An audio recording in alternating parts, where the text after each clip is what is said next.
Test, test one, test two, check. Pulverizer, check me. I got my headphones on. Let's make sure y'all can hear that. Who am I and why am I here? Call you James. What's that guy's name? The Navy guy. See, don't want to mute Mike. Check. Can you hear? Can you hear? Let's see. Check.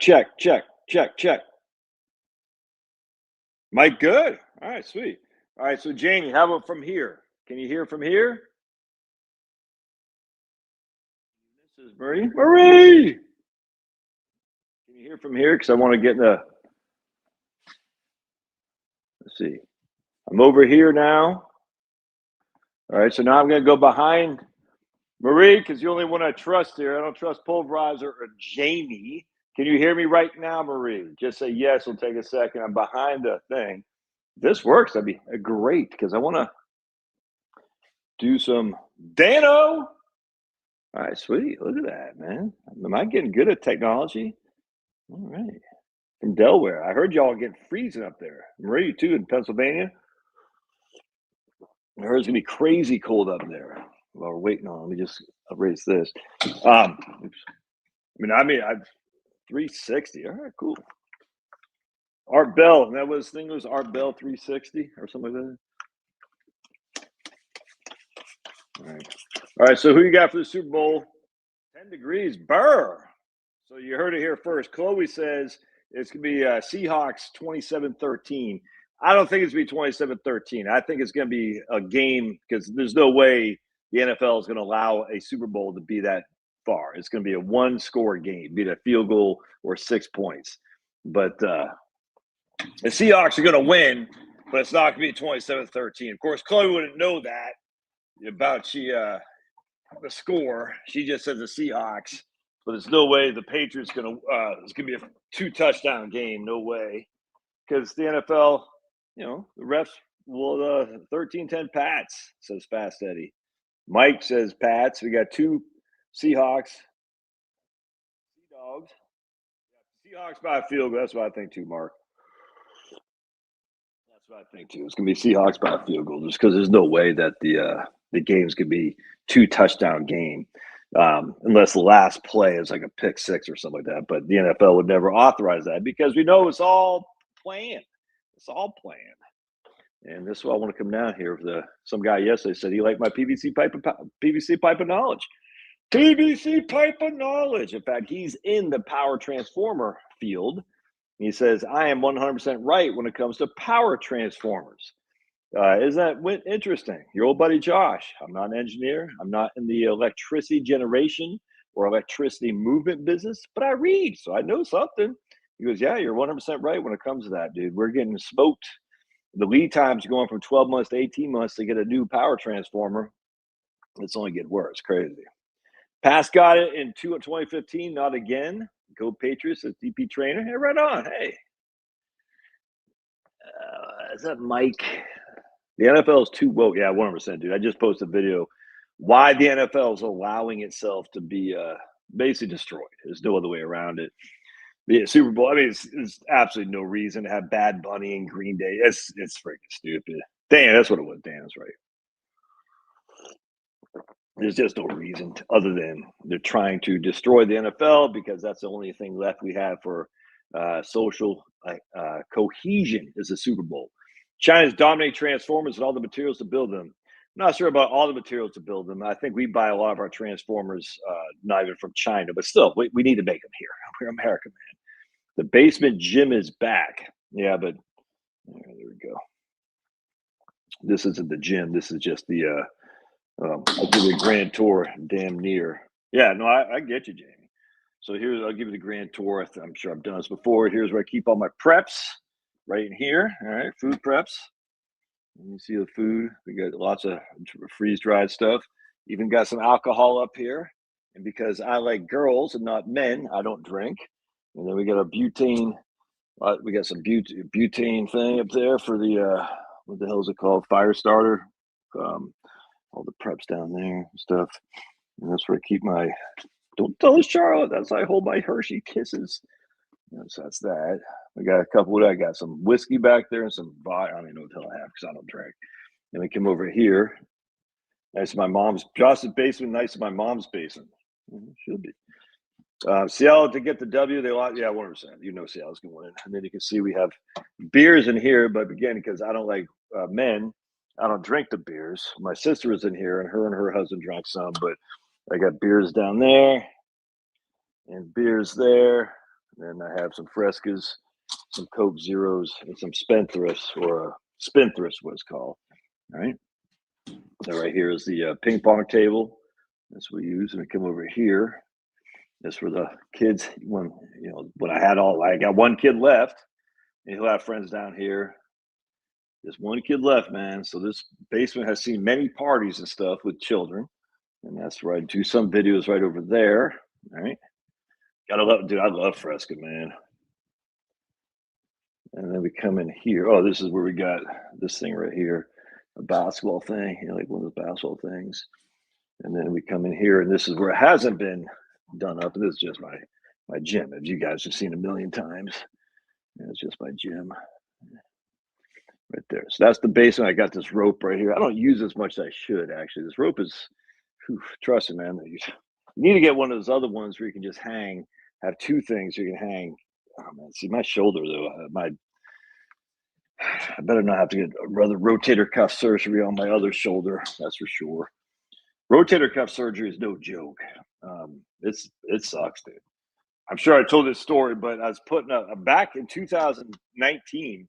That's pretty strong. I mean, I was benching, 270. I was going for my PR 275. So that's what 225 and 25s on each side. Yeah, so that's two 45-pound plates and on each side and 25s on each side. And I was trying to get 3 sets of 5. Yeah, 3 sets of 5. And I'm on my last set, reps 3, 4, and 5. So 3 I put up, and it started getting a little bit hurt on my right shoulder. Came down, so let me just get 2 more because it's a personal record. I was like stoked. Come down, the 4th one came up, and I was like, I don't think I got a 5th one. I said, got to do it. Halfway up the 5th one, it freaking just popped, dude. It freaking, my dad had rotator cuff surgery when he turned 80 and never came back the way it should have. They're nothing, but yeah, 100%. Yeah, man, you follow me on X? You need to take these idiot monitors. Stephen Hankey, yeah, belt to ass. Dude, that guy's just a clown. Hey, so right on, man. Good job. But anyway, so it's freaking pull bar has helped my shoulder. Yeah, I've heard that. I haven't done that a lot. Well, I used to. I had just got out of habit. I need to start doing that again, actually. But anyway, dude, it hurt. I mean, it was like a pot. It just hurt. I had 275 come crashing down on me. Had to roll it off me, and I'm just laying on the ground like writhing in pain. It freaking hurt, dude. That's no joke. And that was not pleasant. And then, I mean, literally the most painful experience of my life is when we went into the to get the MRI thing, and you have to, dude, because it hurt. I just, no matter what you did with it, it just was painful. And this is why I will always give up my fellow countrymen if I'm ever under torture. I'll say, dude, the minute they start poking me, I'm like, they're over there. I don't even care, because I was like sitting there in the MRI machine thing, and you gotta stay still and silent, or else they gotta do it all over again. And it was so much pain. Just I was sitting there like this for like 5 minutes. I was like, I mean, I had tears in my eyes. I do not take kindly to pain. I mean, literally, do not be my friend if the communists come, because I will narc on you. I'll say, Chris Evans, he's over there with a generator. He's got, freaking a 50 cal and 1,000 rounds. Go get him. Because dude, pain and me do not see eye to eye. That's just fact. Got to do the 5, 10, 15 workout. 5 pull-ups, 10 push-ups, 15 body squats for 20 minutes straight, which all can be done in your basement gym. Super workout. You do that every day. That's pretty good, man. That's 100%. That's a great workout. 5 pull-ups, 10 push-ups, fit for 20 minutes. So you're just going back and forth for 20 minutes every day. I mean, that's a bitch. That's a bitch of a workout right there.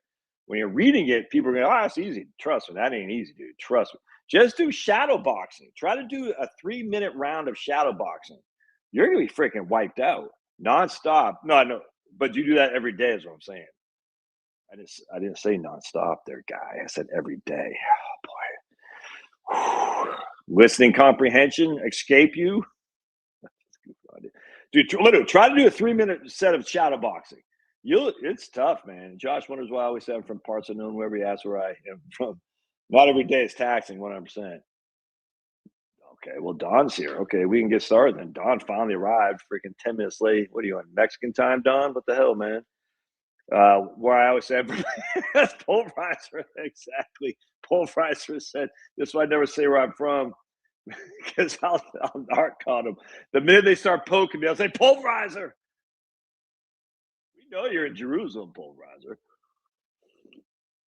Hey, first time to catch a live stream in a while. Always going to miss it. Well, I haven't done a whole lot. I've been kind of, what's the word I'm looking for? Haven't been as, what's the word I'm looking for, man? I don't know. Not dependable for the last couple. Well, first of all, I was freaking sick as a dog with monkeypox or something. The Obama pox.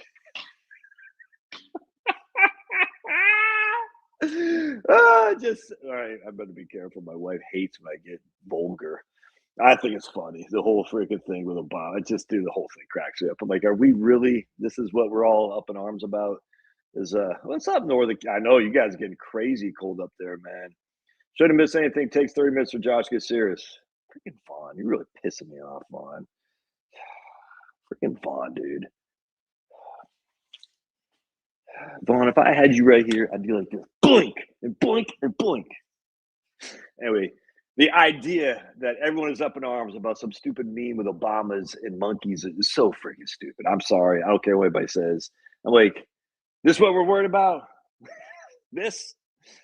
Has your snow melted yet? We don't have snow. How's my punctuation? Apparently you were late too there, buddy. How dare you? But my wife says that Trump should apologize for it. And my wife's pretty right wing. I said, really? I said, really? You really? I mean, just because the Democrats are offended, are we always going to have to do this every time they're offended? She goes, I'm offended. I said, really? She goes, you shouldn't. I said, okay. Well, George and York PA is here, so I guess that's all we've all been waiting for. Just a bunch of dudes other than Marie. So we're again going back to where we are. We got 3 people on X, 11 people on my Josh Scanlon YouTube channel, 60 people on Heritage Wealth Planning YouTube channel, and 1 on Facebook. So again, if your comments come through here on all those platforms, am I not on LinkedIn again? I connected on LinkedIn. Okay, maybe not. Strange. Anyway, so if you're on most of the comments, I even liked your video as well. You should, Don. Most of the people are commenting on the Josh Scanlon the Heritage Wealth Planning YouTube channel. What's the purple crowns? I don't know what that is. So anyway, if you're wondering why you're not seeing any comments or anything like that, it's because the majority of the people, vast majority, are on the Heritage Wealth Planning YouTube channel. He took it down, didn't want to offend them. I just like, come on, people. I mean, we had. I'm not going to say. The whole thing's so stupid. We literally have in Atlanta a young baby got killed because of drive-by shooting, and we're worried about the whole thing's so freaking. People making the most comments get purple crowns. I didn't even know that. For real? Crowns are for comments that run their mouth, for people that run their mouths. Yeah. All right. So let's, if that's all right with Vaughn, start with the topic at hand, which I want to run some. How has my name, then this purple crown thing, then my comment? Yeah. All right. I don't know. I guess that's because you run your mouth, Vaughn. What's going on in Ohio, man? You guys getting cold up there too? I know it's supposed to be freezing cold in Maine and Massachusetts. I'm number 1. Does it actually say that on there someplace? You're number 1 with the. Yeah, so I'm not seeing what you guys are seeing with purple crowns and was it gonna be like the freaking red clovers, purple diamonds? What was it? Freaking what the hell's that?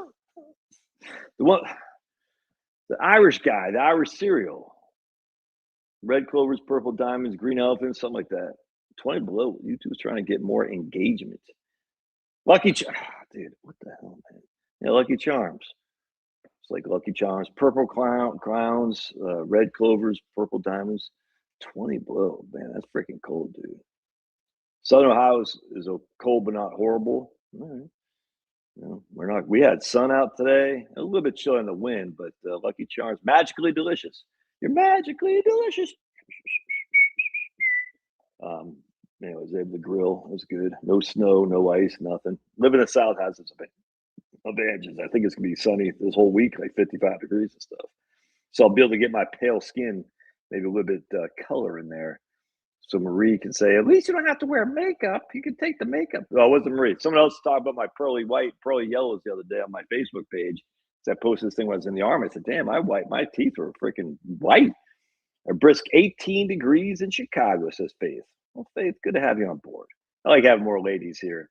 Out digging by Six Flags today. Digging what, cars out?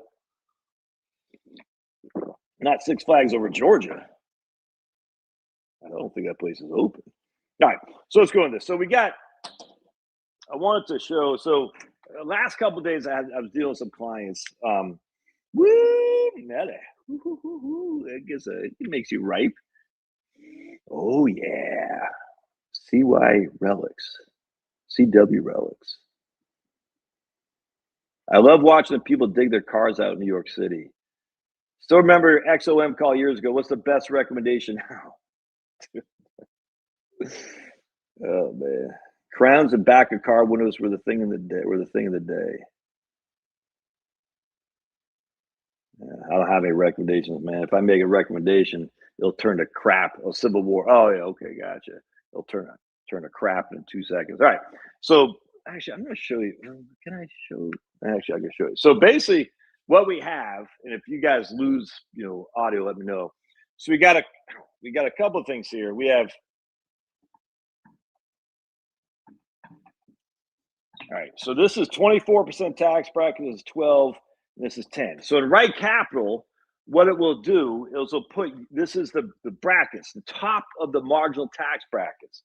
And in Right Capital, it'll show you your taxable, your AGI and where you are. So the last couple of days, I had a couple of people that, this guy was like right here, and then he went right up here. He was like riding it. And then he went over it a little bit at 75 years old.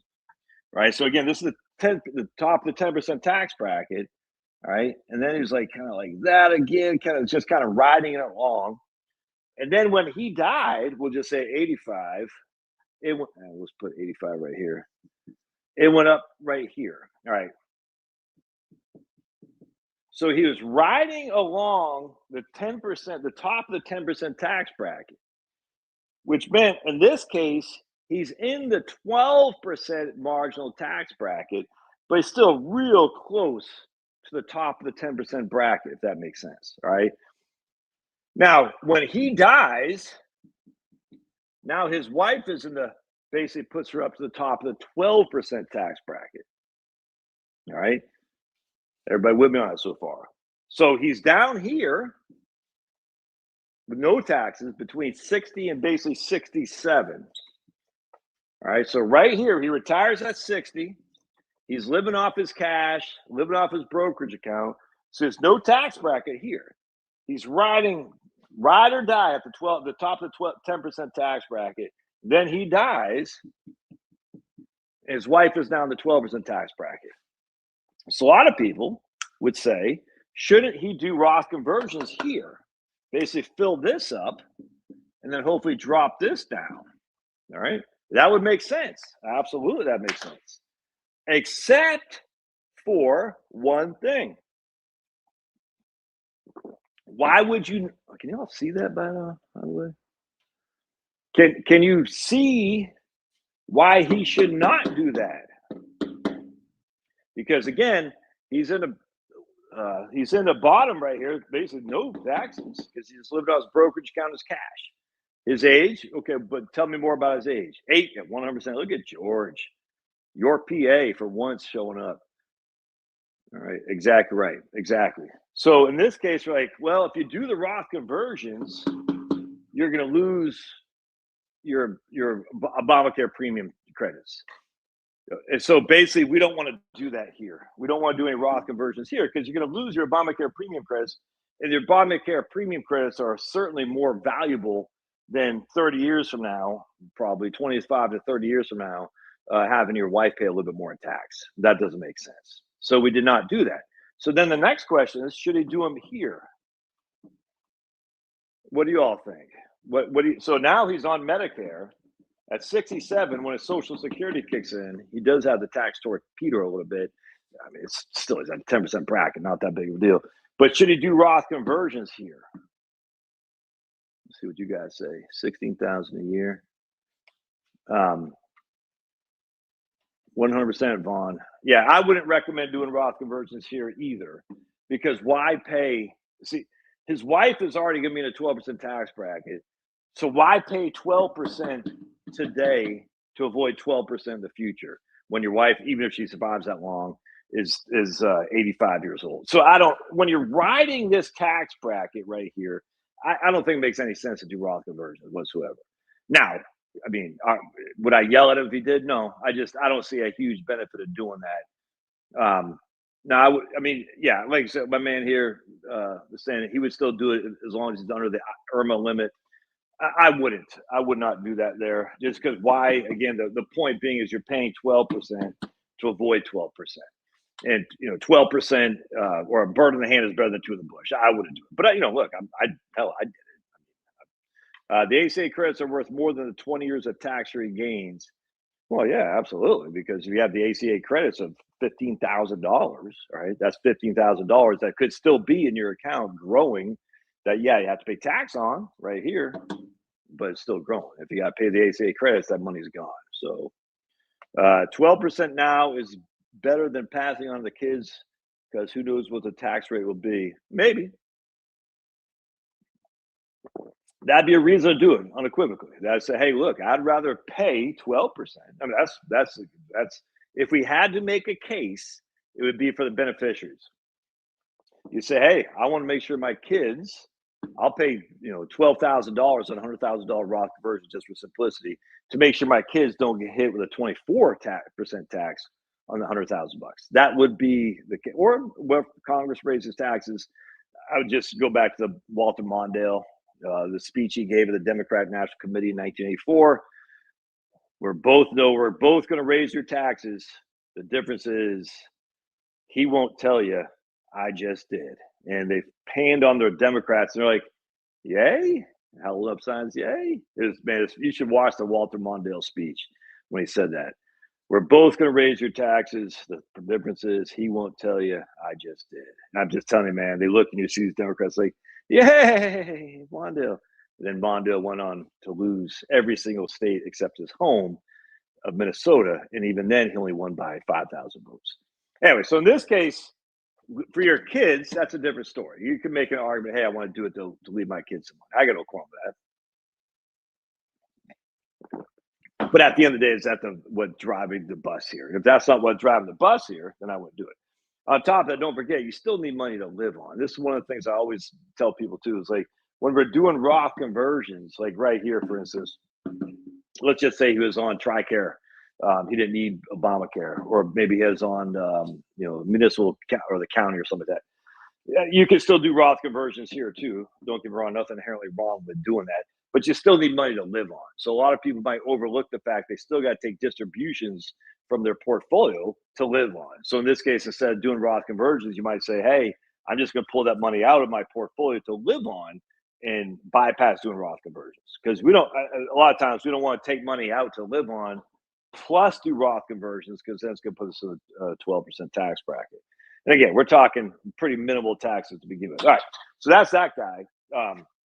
Let's go into the next guy's dealing with. Similar scenario, except this guy is up here. All right, so he's riding that 12%. He's in the 12% tax bracket. He's riding it. Oh, this is 22, not 24. All right, so he's riding that 12% tax bracket. in almost the exact same scenario. He dies, and his wife is now up here. All right. Now he's got a little bit of space right in here. A couple times he goes a little bit over it, whatever, but you get the gist. Where can you draw money from to do Roth conversions? And there's a minimum age you can do it. There's no minimum age you can do it. No, you don't even have to have earned income. Where can you draw money from to do Roth? Well, you do it from a pre-taxed account to move that money into the Roth. So there's no penalty or anything like that, Don. So you got money in IRA or 401k or 403b, you can just do those Roth conversions if you want, regardless of age, regardless, it doesn't matter. Regardless of you're under age of 59 and a half. If it's a bank, you can't do Roth conversions from a non-IRA. So if the bank account is like just a regular bank account, those aren't eligible for Roth conversions. It has to be a pre-tax account like an IRA or 401k. Yeah, low. Laughing at you says pre-tax retirement accounts, 100%. That's some place called Brugge, whatever the hell that is. A stupid place in Europe. Europe, dude. Europe, stupid. But my tea tastes are good. All right. So in this case, so he's like, man, I'm dead. My wife's taxes go up. In this case, her taxes and her tax percentages went up too. Should we do Roth conversions here? We got 60% of my retirement accounts in Roth. Instead of Roth conversion, what about dealing with the RMD? Just stick with the unneeded withdrawals or brokerage account. Yeah, that's 100%. A lot of times that's the way to go, unequivocally. All right, so here we see he's riding that 12%. He dies. Now she's not quite at the 22%, but she's definitely in the 22%. Not quite at the top of the 12%. I should say the top. It's not quite right there, if that makes sense. She's well beyond the 12%. She's almost at the top of the 22%. All right. So should we do Roth conversions here? Right here. That's right. Instead of Roth, we talk about that. I'm good. Yeah, talk about that. Burgess in Belgium. Of course, Chris knows that. Chris, all tan, freaking salt, pepper beard. Why should Don? Why should he not do Roth conversions there? You think? So remember, she's going to be in a higher tax bracket than they're in right now. So why should he not do Roth conversions to equalize this? You think?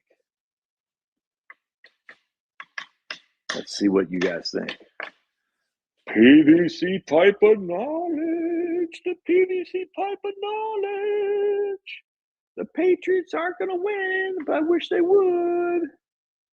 And everyone's getting mad at Mike Vrabel. Actually, I think my son was saying he thinks because he's dead and doesn't care anymore. Well, but he's got a wife, unlike you, pulverizer. Pay later, better. My man Vaughn says take out chunks, then put in a broke channel. Yeah, but why not just do the Roth at that stage? But I hear what you're saying, Vaughn. Well, here's why. Is because the same scenario here is that if he does Roth conversions here, it's going to put him in the 22% bracket. I mean, so again, we're going to put him into the 22% bracket to avoid a 22% bracket 10, 15, 20 years from now. That doesn't make any sense, depending on the portfolio. So, I mean, I wouldn't do that here either. Why give yourself an immediate tax increase? I think that's like 65% or something like that to avoid 22%, 10, 15, 20 years down. Now, again, if we got kids, that's one thing, absolutely. If you really think Congress is going to raise taxes in the future, that's another thing, unequivocally. This tax thing is pure speculation. The kids thing, I get that. That makes sense. You're like, I really want to leave tax-free money to my kids. I unequivocally get it. Instead of doing that, I might just take a distribution. I'll just give the money to your kids now anyway. Now I'm saying, hey, I can help them buy a house or something like that. Now, with that said, we don't want you to violate your own retirement validity by doing that. So that would be a reason to do a Roth conversion. So I'm doing a Roth conversion. So I want my kids to get the money tax-free, but only after I have secured my own retirement. I don't want to give the money to the kids and 15 years later have to go back to them. It's going to be a fruity Super Bowl. I think I was an adjunct professor at TC for one semester at VCU, Virginia Commonwealth University. I did the CFP course for a lot of Dominion Resources executives. and the guy I was subbing for a guy got ill or something like that. And I thought I'd get another semester. I didn't know if I want to do it again. It was a pain in the ass, dude. I had to go down there twice a week from Harrisonburg, Virginia.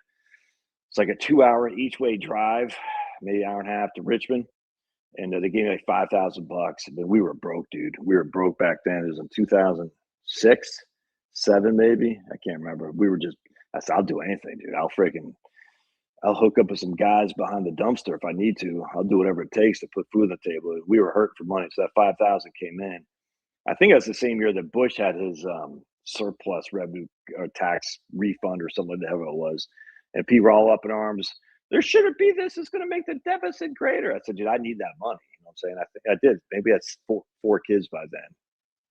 I don't think we had four. But I had two, maybe three. I can't remember. But I just remember we were hurt for certain. And I said, man, that Bush tax refund thing or whatever the hell it was, $150 per person. We need that money, man. That's when I started slowly falling off this monetarist economic train, as if deficits are the worst thing that ever happened when people are hurting financially. Because that money came in. I think we got 600. Yeah, we only had two kids. It must have been 2006 because I got $600, and we need that money. That's just fact. And then I got $5,000 for going to VCU. And when that gave up, That's when I went to R.R. Donnelly working part time in a bookbinding plant, and that friggin' sucked. You know what I'm saying? And then when my boss, I was a branch manager at a bank, and he didn't like his branch manager also working in a manufacturing plant or whatever it is.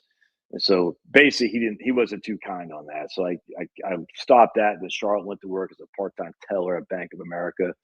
And it's you do what you gotta do, man. This what one of the things that pisses me off is like, yeah, oh, you boomer. I freaking hate that crap. The idea that boomers were just given this freaking silver spoon, that nothing ticks me off more. Like, it drives me insane. That doesn't mean boomers had it, or kids today have it easy. I'm not saying that. I'm not saying that at least. I'm just saying this whole thing like, oh, boomers. I just what the, do you not know any boomers? Do you not know what they went through? They couldn't find jobs. You freaking morons. There was no work out there. It's crazy to me. I'm sitting there thinking a boomer would don't even get me started. Never mind freaking meat was a luxury as opposed to now. You know, so there's no fast food back then. And you might say fast food's junk, okay, but I mean it's there. We didn't have it really growing up. And I'm not the only one. You said, well, you're from Maine, Josh. I lived on an island in Maine. I lived on an island in Maine my whole life. I'll tell you that right now. You know what I'm saying? And it's just, we just went. I took Liam to get his blood work today, and he wanted a baconator. So I took him out to Wendy's to get a baconator, and nothing wouldn't that happen with us back then. You know what I'm saying? No one did that. And then Wendy's has now hiring these. The place where he's get his blood work, whatever it's called, Quest or whatever. They're hiring. Everybody's hiring. There are a crap ton of boomers that aren't sitting around eating a bomb. 100%, dude. It's crazy. We're poor. Yeah, exactly. Higher deficit does not equal higher. Oh, how dare you say that, Wellington? Don't you know?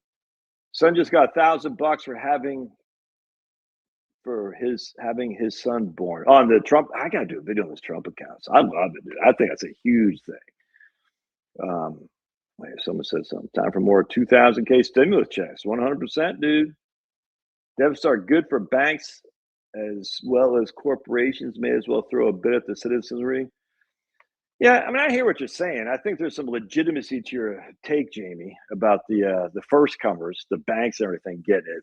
I do think that's not a bad proposition, actually. The deficits grow the asset base, and the people who benefit mostly are the banks, the financial concerns. I don't disagree with that. As we can see in the United States, the people who own the assets are the beneficiaries of the mass government debt and deficits that led to that. No, I don't think anyone could really argue that. Is that necessarily a bad thing, though? I don't think so. I think that what's even worse, though, is maybe some of the laws that were passed to make it less tax on capital and more tax on labor. And when I say more tax on labor, I'm not saying morally raise tax on work. They certainly did not. But relative to overall taxation base, capital is taxed less than labor.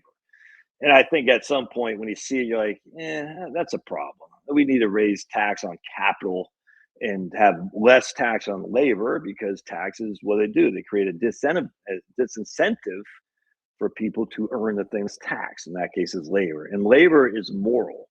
We want people to work. Labor is biblical. You don't work, you don't eat. Labor is a good thing for people to do. We don't want them sitting on EBT cards. We want them to work. And as such, you reward work with less taxation on their labor. Now, with that said, a lot of labor isn't paying income tax. They're still paying Social Security at 7.65. I mean, that's one thing that drives you crazy. The top 0.01 is paying whatever amount of the income tax. I get that. But you factor in, when you actually factor in FICA as well, it's not quite as widespread as what they're making it seem. I mean, it's legit. Don't get me wrong. I'm not saying the top 0.01% don't pay most of the time. I'm not saying that at all, but or the top 1%. At the end of the day, they've shifted the burden, but the aggregate taxation more is being taxed on labor than is on capital. And it's one thing if that capital does float its way downstream to increase the labor, it just hasn't happened very much. It hasn't. I mean, the median real wage has only grown by like 35 basis points over inflation since 1979. So it just hasn't been this massive increase in working salaries relative to the massive increase in capital accumulation. There hasn't been. And it is what it is, man. But I think these right-wing economists who just want to have no tax on capital and just make it all tax on labor. That's not, I don't like it. I think it's bad. And the same people are so worried about the deficits as they benefited from the deficits. That's what pisses me off too. Like, you benefited from the deficits. The capital appreciation has been partly due to the deficit increases. I mean, it's fact. And obviously, on top of stock buybacks, qualified dividends being taxed much more favorably, long-term capital gains being taxed much more favorably, lower taxes, all that stuff. But at the end of the day, you benefited from the deficits. Labor hasn't benefited from the deficits as much, just not as much, not even close. And as such, I think we probably need to have a little bit of a transitioning of that in terms of taxation being a little bit less burden on the labor, especially if you want people to be popping out babies, and I do. And we need to have people having children. And one thing is that they're not going to have children is until they have a household formation, which is buying a house and finding a wife and getting married. And so we have this 20 something group of people. It's, that's, I don't have any problem them waiting until they're 30 to get married. That doesn't bother me in the least. I mean, I was 30 when I got married, but I need to wait till I was 30. I was 29 before I got married. But that doesn't bother me. I mean, young men are just not mature enough really at 21 or 22 to be married and having kids. They just aren't. So wait till they're 28, 29. I have no problem with that. But all right, at 28, 29, are households being formed? No, they're just not to the extent that we probably should be. And as such, we really need to have some kind of economic plan to address the issue. And frankly, it's one of those things you don't just want to start giving people like Kamala said, I get her thing, $50,000 for down payment. That's just going to increase the price of the house, obviously. You don't want to do that, but at the same time, you got to have some kind of scenario where we reward labor and we reward people for having babies.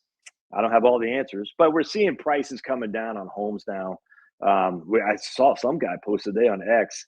I was like, damn. He's like, the condos in Florida. He was posting this one. I forgot where it was. And if y'all live down there, he had a condo that was, according to Zillow, that was priced at like $1 million in 2022. Now it's down to 250. I was like, damn. I don't know what that's about, but that was crazy. Hey, look at my man Jeremy. Thanks, Jeremy. Say no to income tax.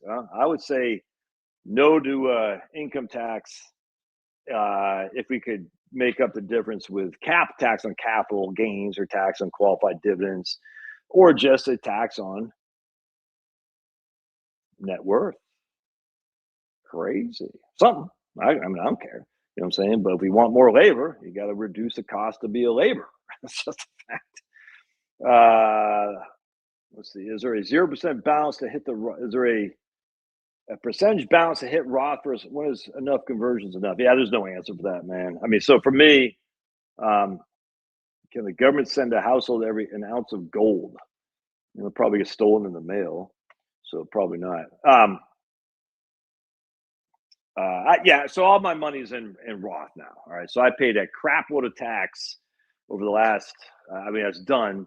So basically, in 2020, I've said the story a million times, but I was doing I was taking a walk during the mix of the pandemic, and you should have saw some of my comments. People were pissed I was outside without a mask on my comments. It's like I couldn't believe it. I was stunned. It's people who should have. That was weird, man. And I was just like, you're really mad that I'm out here taking a walk without a mask on, outside, catching the sun and the fresh air. I said, you guys are crazy. But anyway, so I did a video because the market had fallen, what, 33 or 35% or something like that, 33 days. So I did a video on that. I said, now's the time to do some Roth conversions. And a number of people did them, and they told me about it and how much money they made. And of course, like an idiot, I didn't take my own advice.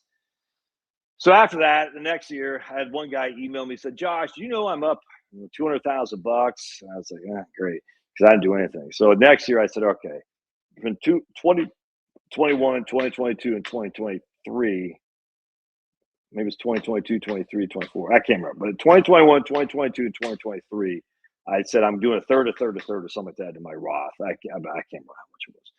But I did some serious money into my Roth. And in 2022 or 2023, I made a crap load of money, dude. I mean, I don't know what happened, but I was making, I was taking a leak and money was coming out. You know what I'm saying? It was crazy. I was like, where is it? I was nuts. One of those years I made a crap load. I'm still making good money, but not anything like then. I was like, I don't know what was going on. It was nuts.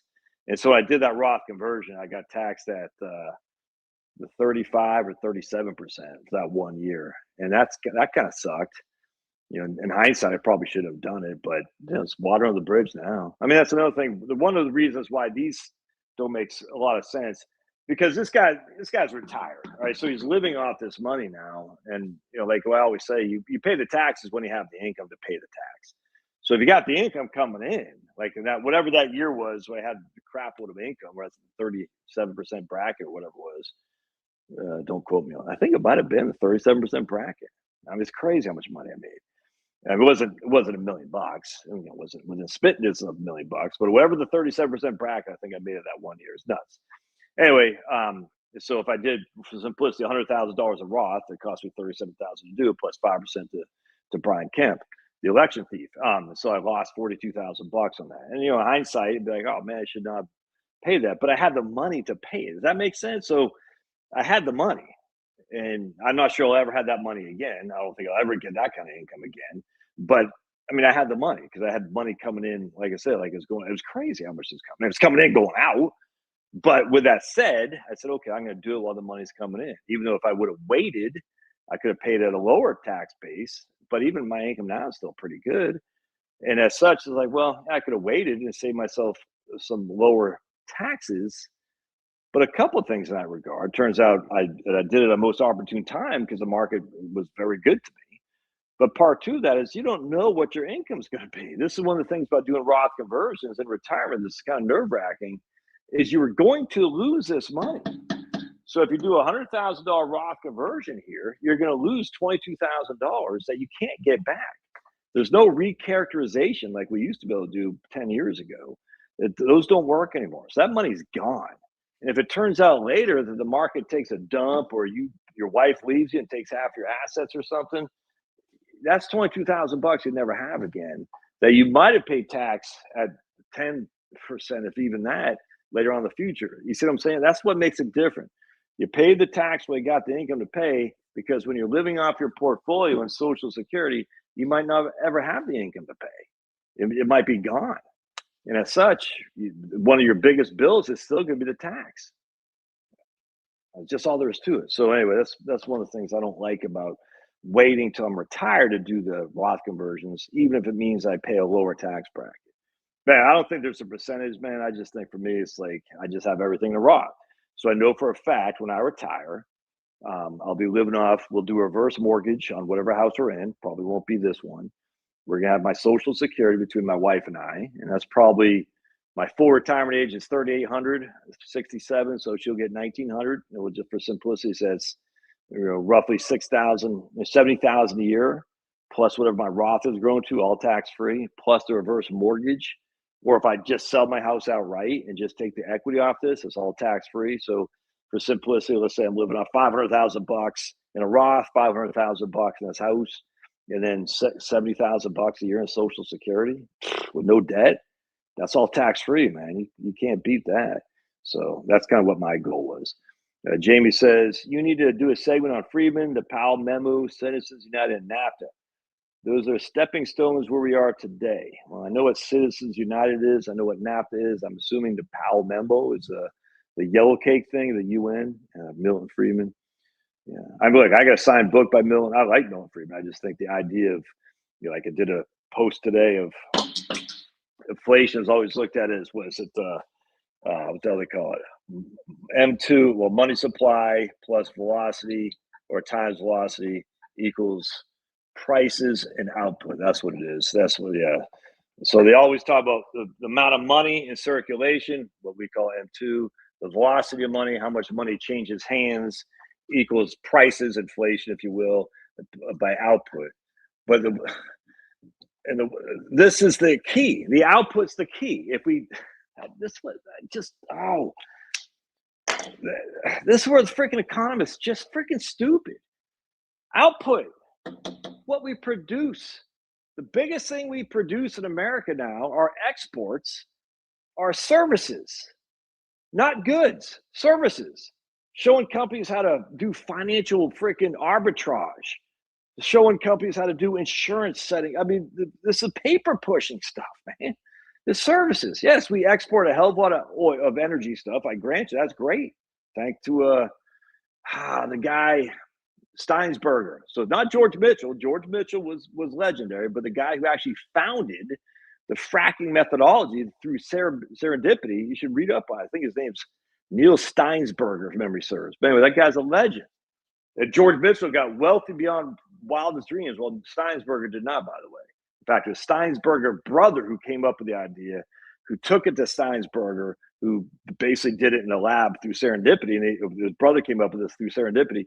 And then Steinsberger took it, ran the lab, said, this is going to work. And they took it to George Mitchell, and George Mitchell financed it. So we need capital.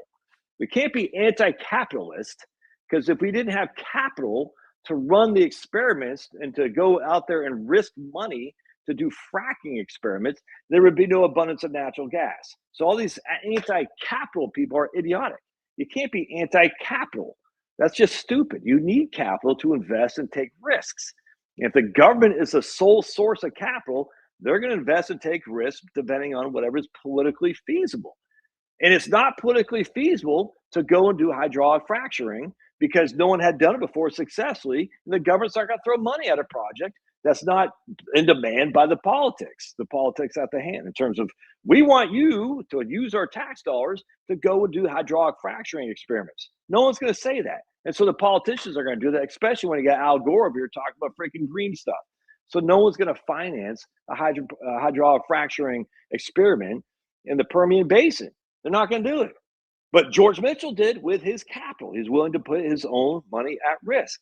This is why the anti-capitalists drive me crazy. And I'm not a pro-capitalist in the way the Rockefellers control everything. I'll just tell you right now, not in the least.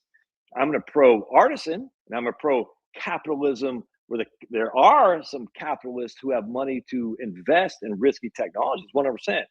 But they need to be, and somewhat, have to pay more for the government having to say, hey, you guys have had a freaking awesome time over the last 50 years. We just need to turn this ship around a little bit and put more of the burden on you and less on labor. But anyway, so what they always forget, output, services and goods. Services and goods. That's the two things. All right, we've got manufacturing, good producing. Just doesn't have to all be manufacturing, but it's goods. And we have services. The U.S. has massive trade deficits in goods, meaning we import stuff all the time, products that are manufactured overseas, and yet we're exporting what? We're exporting our technical knowledge, software. Oh, wow, software, that's great. All right, but guess what? Software and technology doesn't freaking turn the lights on. You know what turned the lights on?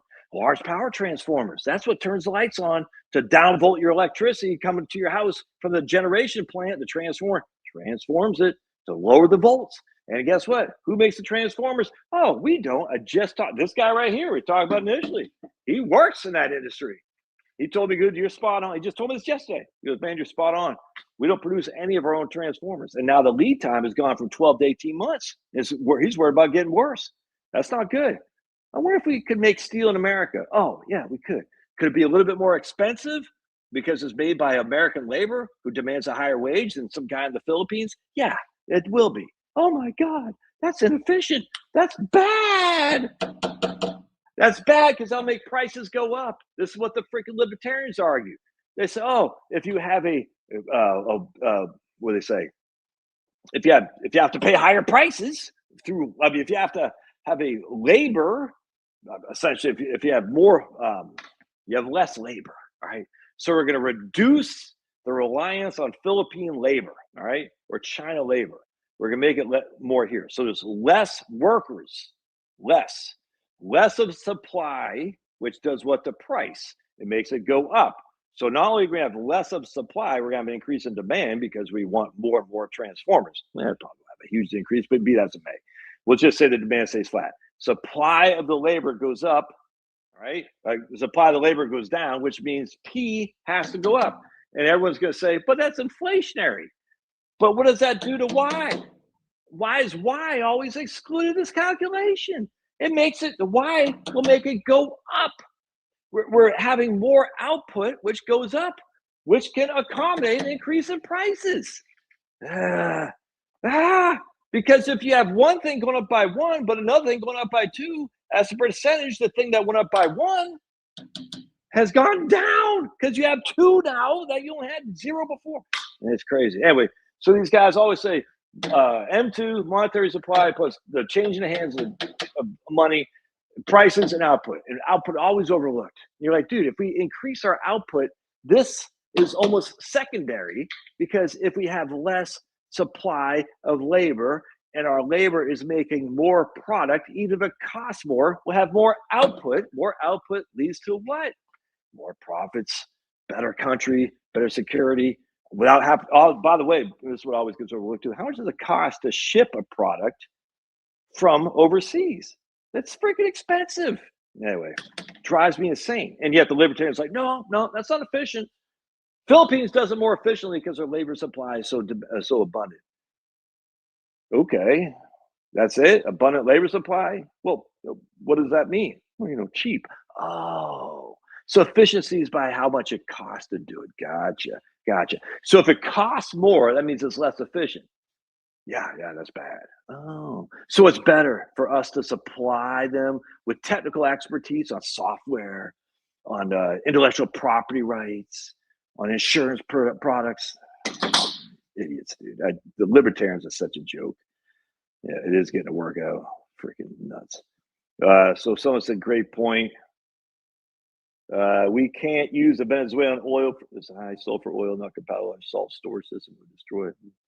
I didn't know that, but it's interesting. I figured if anyone knows about that, would be Andrew. Let's see. All right, so let's talk about money velocity is nonsense. It's an old-time monetarist thought, 100%, and it's just 100%. In fact, if you actually, it's the funniest thing too, because if you look at the velocity of money since basically the end of Clinton, it's gone down. It's just gone down, dude. You know what I'm saying? It's just gone down like a girl on Epstein Island with Bill Clinton. Just gone down. And it's just, and there's no economics predicted that. And so the velocity of money is dropping like Bill Clinton's pants. The monetary supply was increasing like Jeffrey Epstein's client list. And yet inflation did not kick in. It's just the whole thing so freaking dumb. I'm like, dude, I used to buy all this stuff. I used to buy into it. I went to George Mason University, economics department, for heaven's sake. I bought it all, hook, line, and sinker. Oh, print money, government machine goes burr, inflation. Okay, explain that then. How come it hasn't happened? And some guy's just trying to argue me on X yesterday or today. Well, debt to GDP. He fell right in my trap because I was, look, I'm not new to this. He goes, because Steve Hanke, this guy from Johns Hopkins, I don't know if he still writes for Forbes or not. I used to read him when I had a subscription to Forbes back in the 90s and 2000. I always liked him the way he wrote because, he was a kind of a right-wing, well, at least a libertarian economist. And he's using this argument that, what did he say? Inflation killed jobs, or I forgot what it was. He said something stupid. I said, oh, that's interesting. What is, that's what it was. The European, the EU, they've reduced their monetary supply. I forgot what he said. It's dropped. And lo and behold, inflation has dropped too, i.e., money supply causes inflation. I'm like, dude, this is like a well-known academic guy from Johns Hopkins, and I'm like, money supply causes inflation. Going back to this right here, it's mind-bogglingly stupid. It is. I said, well, isn't that weird? Because let's look at output. And again, I hate to even use output for the United States because most of our output is based on services, not goods. Again, we do export some stuff, weapons, airplanes, lots of energy. But at the end of the day, most of our output is on services. We're importing goods, and that's not good. The way it's completely, it's talk about a K-shaped economy. Anyway, but either way, our output, the United States output, dwarfs that of the EU, 75% above that in 2025. Our inflation was just a fraction higher. Somebody sitting there thinking our unemployment is well below that of the EU. So Steve Hanke is going to argue the reason their inflation is lower than ours is because they reduced the monetary supply. And we did too, as a matter of fact. But it's like, oh, well, we did in 2025, but we have since 2022. I was like, but it's just dumb. I mean, it's just dumb because maybe the reason our inflation is higher is because of a more expanding economy. I mean, the EU unemployment is over 6, and that's considered low for them. All right. And I'm just sitting there thinking their unemployment is well above ours. Their output, their GDP is well below ours. And you're harking on their inflation is lower? Yeah, well, guess who else has a low inflation? Japan. And they have no job growth. They have no economic output by and large. You know what I'm saying? They might have a little bit of inflation in the last couple of years, but over the last basically going on 30 years now, it's been nothing. So, yeah, we can have, you know who else had low inflation? The United States during the Great Depression. Low inflation. Okay. I mean, so Japan actually had low inflation. And so some guys argue me, yeah, but the EU has a lower debt to GDP ratio. I said, ooh, interesting. I did not know that. I did because I'm not stupid.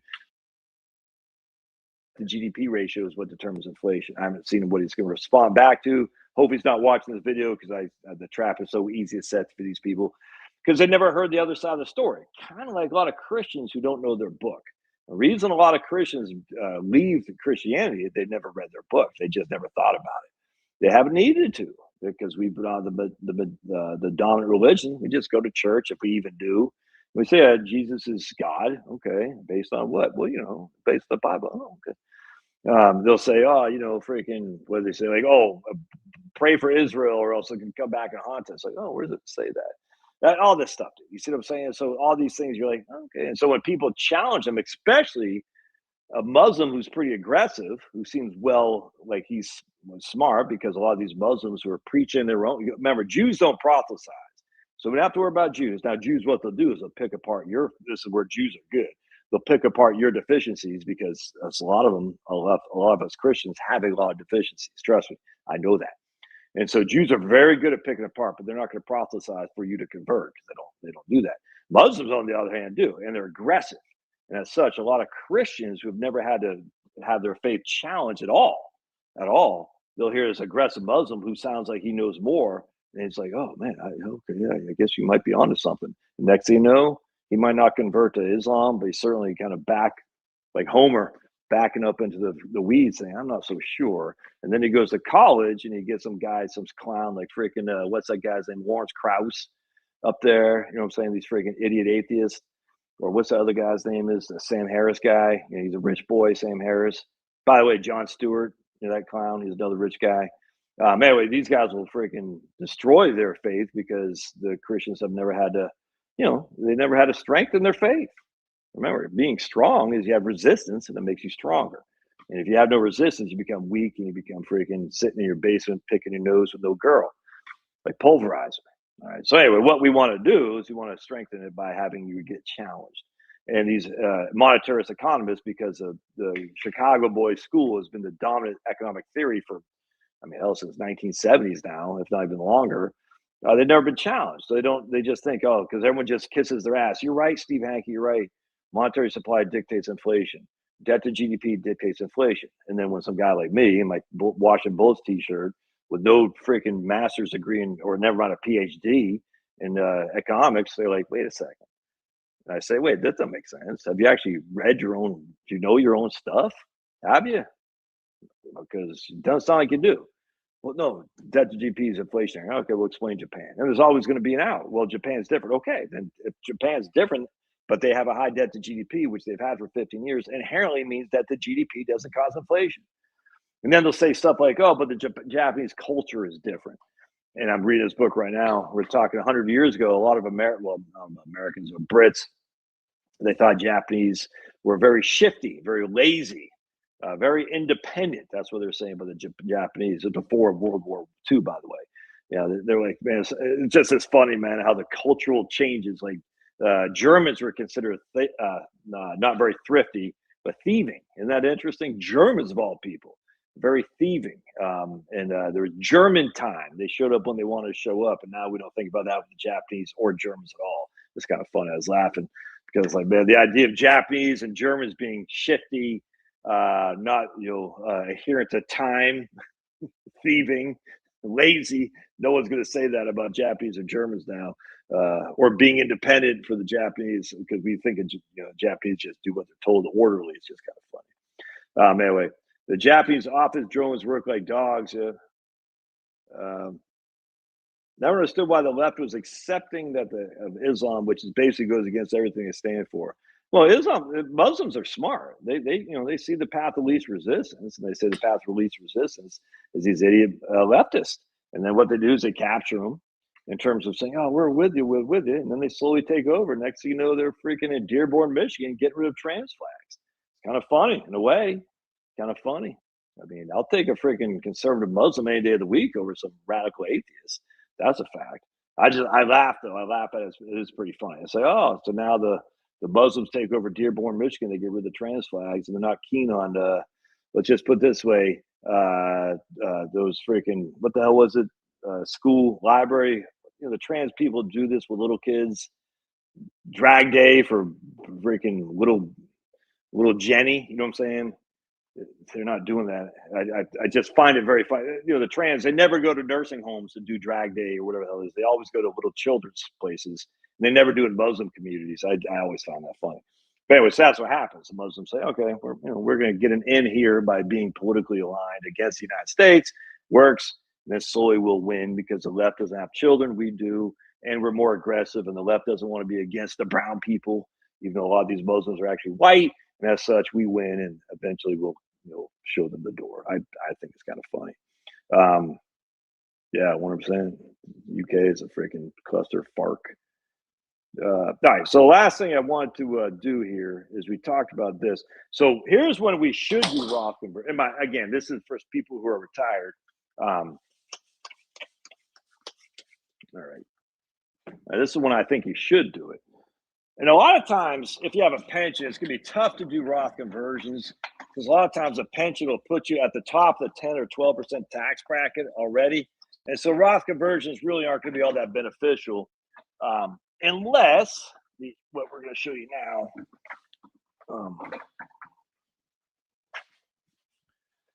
By the way, I could care less about the Olympics. I will watch the Olympic hockey. But other than that, the last thing I need to see is some freaking leftist, Californian snowboarders, and I could care less about freaking Lindsey Vonn. I don't know why. I mean, I know she's somewhat cute and she's blonde and whatnot, but people we're just watching. I say, Lindsey Vonn? Who cares? All right, so again, we're gonna go to the 10, the 12, and the 22 bracket here. 12 and 10. All right, so here's when I think you should do Roth conversion. All right, so we're married filing jointly. All right, and we're gonna be, right around here, maybe a little bit up, maybe a little bit down, a little bit up, a little bit down. All right, we're gonna go along there, and then you hit 75, and you're right here. And I don't even care where it's at. You're just right in here. Everybody can see that. Come on, Josh. You know you love the figure skating. I'm not a big fan. The men figure skating, no. Some of the chicks look good. The Asian chicks look good, that's for sure. But not a big fan. But actually, it's funny. When I was in the Army, I had this good friend of mine. He's a pretty big right-wing skinhead, and he loved figure skating. He loved it. I was like, you like this stuff? Even the dudes. He wasn't gay, trust me. And I was like, "You like this?" He goes, "I love it." I said, he was from New Hampshire, of course. And I was like, "Weird, man," because I didn't like it at all. I thought it was boring, and the chicks look good, but whatever. You know what I'm saying? I mean, hell, it doesn't. There's tons of good looking chicks you can watch. Let's go to a volleyball game. Um, is Mr. Scanlon is Miss Scanlon's best, yeah, right on. But it's just funny because he'd always like watching. I said, "This is weird, man. So let's watch hockey." I want to watch the figure skating. Women lift the meth. Oh my! Women lift the men in figure skating now. 100%. White women lift. Oh, do they do? They do, man. The awfuls. Affluent white female liberals. Oh, they're the worst. Yeah, Steve Hanky Pank is a joke. 100%. Raymond and David Wood do a match. Ooh, okay. Not familiar with those guys. Abraham. I don't hate this whole thing. I don't hate Jews. I hate Muslims. I don't care. But I think at the end of the day, the Christians. And I just listened to on my video. Oh God, we have so many idiots in our faith. Like Russell. Like I'm Catholic. All right, so the Catholic Church was obviously corrupted for many, many, many years with the pedos, the gay priest, all that stuff. You know what I'm saying? Obviously. But even more than that, we had liberation theology comes from Catholic Jesuits. All right. That's the beginning of critical race theory. All right. It's just this freaking insane. So we got tons of Marxists dressed up as Catholic priests. Horrible. And then I see Russell Moore, he used to be the president or whatever it is, the Southern Baptist Convention. He's just a big lib. I see John Piper. I used to listen to John Piper, just another big lib. They used to have Tim Keller in New York City. I think he's dead now. R.I.P. Tim Keller, just a big lib. I'm just like, it's weird, man, because I'm not saying Jesus is a Republican, not in the least, but this whole thing, like Jesus was just some hippie. It's crazy to me, man. Yeah, Jesus just wanted you to be nice and get along. No, no, it just wasn't. And look, I'm a sinner. I'm in violation of Jesus every single day, unequivocally. But that doesn't mean we just pretend like Jesus wasn't commanding us to get away from sin. And some of these guys just like, yeah, you can sin. Just forgive you. I was like, what? Oh, I posted a meme the other day. These idiot Antifa guys in Minnesota get off. We're going to go to the churches. We're going to go to the churches. This is going to be great. We're going to take them over. And then Southern Baptist got a picture of that. Who's that Chris guy from Parks and Rec? You know what I'm talking about. He was in Jurassic Park. Chris, I don't know his last name off the top of my head. But he had like a rifle. He's like, it's so funny, man. Right here. My Filipino fiance works as an accounting contractor for U.S. companies. 100%. It's the wrong freaking answer. Wrong answer. I don't blame her. It's the wrong answer, dude. And her job will be gone shortly too when AI takes over accounting. That's what's happening. We're outsourcing accounting jobs. Hell, financial planners are being outsourced to India. It's freaking this. I hate it. I hate it with a passion. I hate it. Yeah, the EU is getting rolled by the Chinese because CCP is done with cheap goods. 100%. Yeah. This is free trade. It's dumping. It's called dumping laws, and they're supposed to have anti-dumping laws so that doesn't happen, so they don't get monopolized. But the EU is so freaking got over the barrel. They can't go to Russia.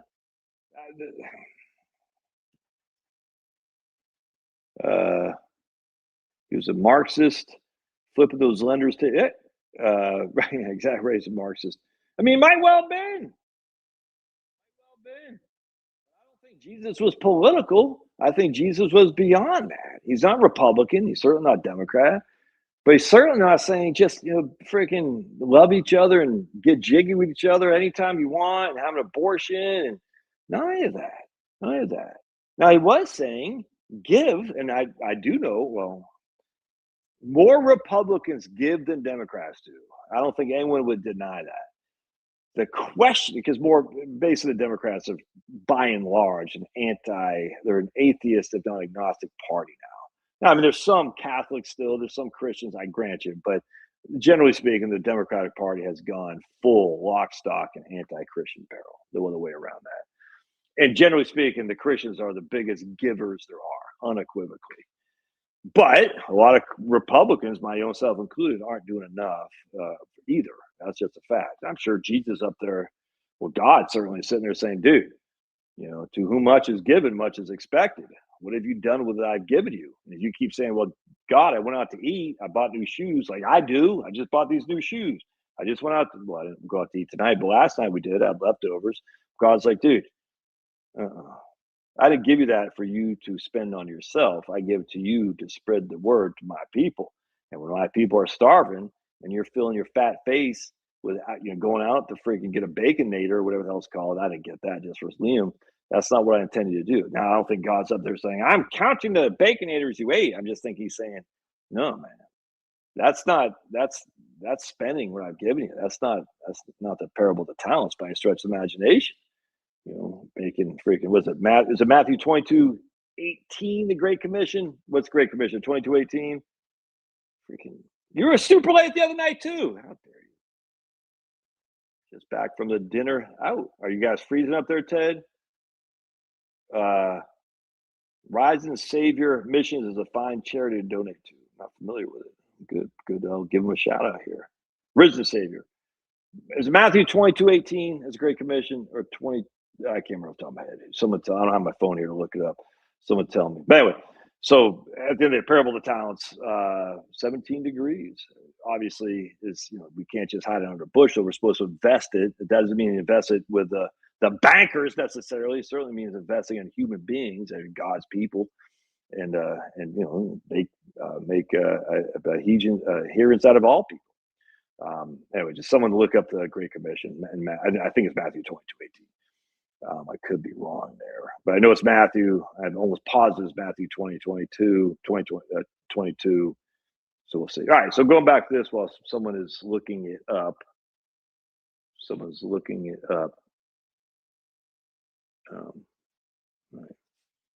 guess I'm frozen here. We thought one of you guys could have got that quicker. Okay. Guess no one wants to help me out here. No one has a purple crown. No one has a purple crown. Okay. Yeah. Okay. Okay. No one has it. Okay. Yeah. All right. So here we got a guy who's along 28:16. Oh, there you go, Andrew. 28:16 to 20. Interesting. All right. 28:16 to 20. That's a Great Commission. So you should know that. Quit listening 2 hours ago. It's Matthew 28:16 through 20, the Great Commission. Read the whole, not just read a couple sentences above where it says, make adherents of all people. I can't quote off the top of my head. But anyway, read a couple of sentences above that. Very interesting. 28:16 20. All right. What was I getting ready to say? Matthew, Mark, Luke, and hold us people with a purple crown to a higher standard. Yeah. Matthew, Mark, Luke, and we love your passion. John, that's right, Ted. What's Exodus 20? It's your quick quiz. Exodus 20, go. A couple of you guys get Exodus 20. Kind of important. That's why people are looking up Exodus 20. All right, so here's riding here. Then he hits 75, and all of a sudden, he's got RMDs kicking in. All right. Yeah, I don't, down with the Mark, comment for the common people. I guess purple crown are people who just yap. Woo! All right. So RMDs kick in. So now he's no longer riding. Now he's just kind of like up this. And then he dies. And then his wife is up around here. Well, in my opinion, yap. 10 Commandments. That's right, Andrew. Exodus 20, 10 Commandments. Got to know it. Matthew, Mark, Luke, and John, 4 Gospels. Exodus 20, 10 Commandments. It's got pictures texted to me of one dog named, oh my goodness, spin again. Oh, watching the TV. Yeah, you'll never crown John. You're not king, mate. You're not a king. So here we probably should do some Roth conversions, all right? And again, assuming ACA is on issue here for whatever reason, assuming ACA, but basically we'd want to do some Roth conversions to reduce this and bring this up. So it fill this up to the top of the 12% bracket, and this will reduce this to some regard. And even if it doesn't, even if it keeps her in the 22% bracket, if she's right here, I mean, who cares? You just live it over it. So that would be the time to do Roth conversions here. And I don't happen to come across this much, other than if people are living on like brokerage money right here. This is one of the benefits of having 3 different types of accounts.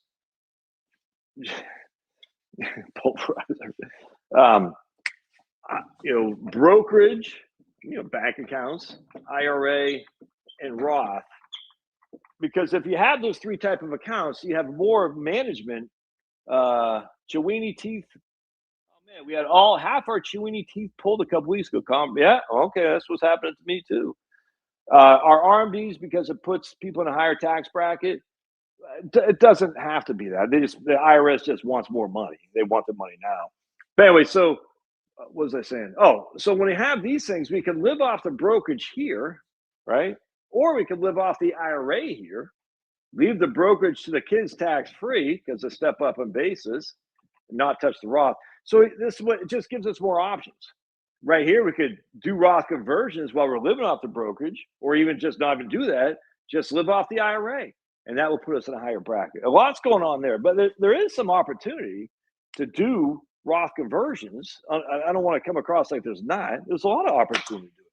But I think a lot of people will make the mistake of they're right at the 12% tax bracket and they want to start doing Roth conversions. And I said, it's going to cost you 22%. If it costs you 22% today to save 22% in the future, why would you do that? Why would you say, I'm going to pay 22% now to save 22%? I mean, again, there's some reasons to do that. Like leave it to the kids. I get all, but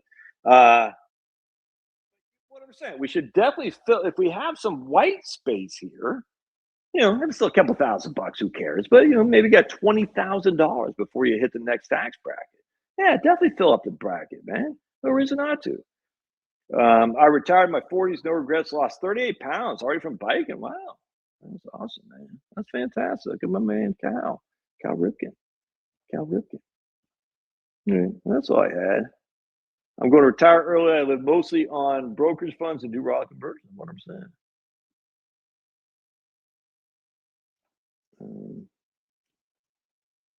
Yeah. Okay. Good. Just type whatever stupid thing. Yeah, whatever said, man. That's all I got, my friends. That's all I got. So thoughts, questions, comments, and we'll get you out of here because go watch. We're watching Tess of Uberville. You ever seen that show? So I'm reading my Silent Calvin Coolidge book, his biography by Amity Shlaes, and he talks about how one of Calvin Coolidge's professors introduced him to Hardy, who had written Tess of Uberville. I said, what the hell book is that? I never heard Thomas Hardy. So let me look it up. And so it's on a TV show, and I'm going to probably read that book. But if I retire, I'll probably have more than enough money that I'll just skip ACA subsidies unless I have enough cost basis. Yeah. Ooh, Caesar salad with steak tips. That does sound good. I won't have to go to church now. Can I send you an email? Yeah, 100%, man. By all means. Absolutely. Yeah, I'm all.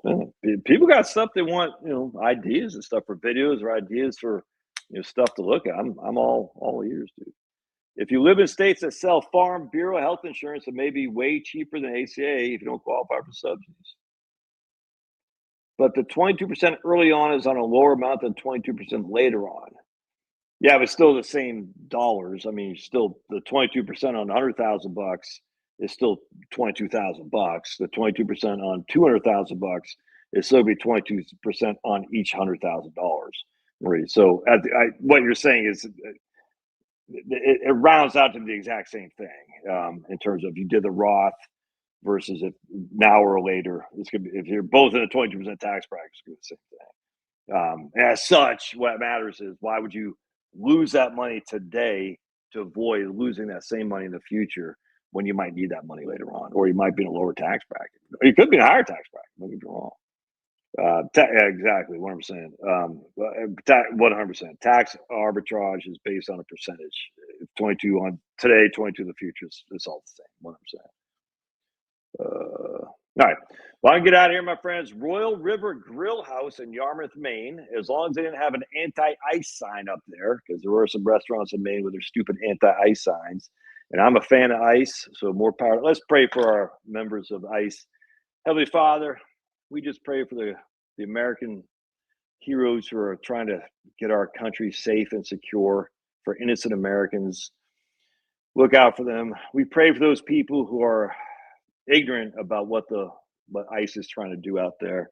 We pray for President Trump to keep his strength to support this country and to rebuild it for the future, because we are facing some tough times, some dark times, Heavenly Father. We just know that you are with us at all times. May we always turn to you. We just pray for peace on this world. And we pray for America. We pray in Jesus' name. Amen. Again, I don't think God is up there like America first, but I think God says, look, dude, I granted you a shining city on the hill. Don't ruin it. I absolutely think God says that. I gave it to you to be the beacon of light for all those around the world, man. As a Christian nation, not as an atheistic, multicultural nation. It's crazy it's crazy. No one else is called on to be multicultural. No one's going to freaking Zimbabwe and say, you guys need to be multicultural, the Portuguese or the Chinese. Even though the Chinese are probably going down there taking over Indians. No one's saying we need affirmative action for those people, but yeah, for some reason it's crazy. Anyway, go out, yeah, 100%, man. You got, but they won't. This is where we know. This is why I know this is kind of a joke. Until you go after the employers and make it hurt. I think we talked about this last time, but it's like if you don't go after the drug users, the war on drugs will never be won. Until you go after it's the demand side. Until you go after the demand, you're always going to have the supply. This isn't difficult. The employers are cheating. This is what pisses me off. They're just employers trying to make a buck by cheating. It's no different than Barry Bonds and Mark freaking McGuire juicing up. It's no different than that. They're cheating, and we shouldn't award people for cheating. I don't care if they're giving you campaign money or not. The reason they're hiring illegals is to pay less money. A lot of times it's less in wages and less in FICA taxes. And if you're cheating, that's not the American way, which means the people who aren't cheating have less of an advantage. It's no different than a guy who hires a freaking cheap landscaper versus a guy who hires an American. Why is the landscaper cheap? Because he's hiring illegals. Why is the American landscaper more expensive? Because he's hiring Americans. He's got to pay freaking unemployment insurance. He's got to pay FICA taxes. He's got to pay. He doesn't have to pay health insurance, but he's got to pay other risk in terms of the risks that he faces on that guy's labor. Barry Bonds is not the GOAT. All right, I'm gonna get out of here, man. All right, God bless. We'll see you guys. Thanks again for being here. God bless.